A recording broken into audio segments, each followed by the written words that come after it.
16,000 కూడా సాధ్యమైతే తగ్గించండి అంటారు కానీ బేసిక్గా. కాబట్టి అది అమాయకత్వం, అది వీళ్ళు చేసే ప్రచారం, అది గుర్తుపెట్టుకోవాలి మనం. కానీ కోటి సంతకాల సేకరణ అనేది ఒక రాజకీయ కార్యక్రమంగానే ఏమన్నా ప్రజలు చూస్తున్నారా? మనకి దీని వల్ల పెద్దగా ప్రయోజనం ఏముండదని ఎవరు రెస్పాండ్ అవ్వట్లేదు. ప్రజలు సంతకాలు బెటర్ కదా, ఇంటికి వచ్చి అడిగితేనో లేకపోతే సెంటర్ లో బోర్డు పెడితేనో వస్తారు. వీళ్ళకి సెంటర్ లో బోర్డులు పెట్టే ఫైనాన్షియల్ గా పెట్టేవాడే వాళ్ళు లేడు ఇప్పుడు లీడర్లు. అదే సందర్భంలో ధైర్యం చేసే కార్యకర్తలు కరువు అయ్యారు. మేబీ అదే లోపం అయి ఉండొచ్చు.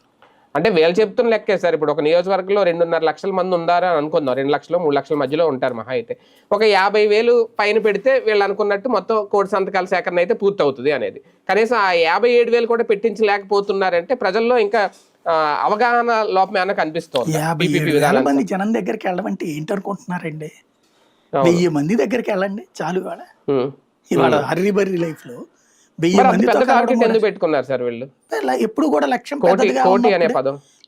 పెద్దదిగా ఉన్నప్పుడే వినపడదు. ఇప్పుడు జగన్ది ఆఫ్టర్ ఆల్ 1,500 కోట్లు అంటే ఎక్కుతుందా? 1,00,000 కోట్లు అంటే ఎక్కింది అంతే ఇవన్నీ. అందుకని కోటి సంతకాలు అంటారు అనమాట. అంటే ఫెయిల్ అయినట్ట ఈ విషయంలో ఫైనల్ గా, లేదంటే ఇంకా వీళ్ళ టైం కార్యక్రమంలో సంతకాలతో ఆస్తులేం రావు. దీని ద్వారా చర్చ జరగాలి, చర్చ జరిగిపోయింది ఆల్రెడీ. సమాజం 2గా డివైడ్ అయిపోయింది. కాకపోతే ఈ ఓట్లని నేను ప్రభావం చేయవు, కానీ మైండ్ లో ఒక పార్ట్, ఓహో వీళ్ళు దోచి పెడుతున్నారు అనే ఫీలింగ్ ఒక వర్గానికి. లేదు ఇది అద్భుతమైనటువంటి ఆలోచన మరొక వర్గం.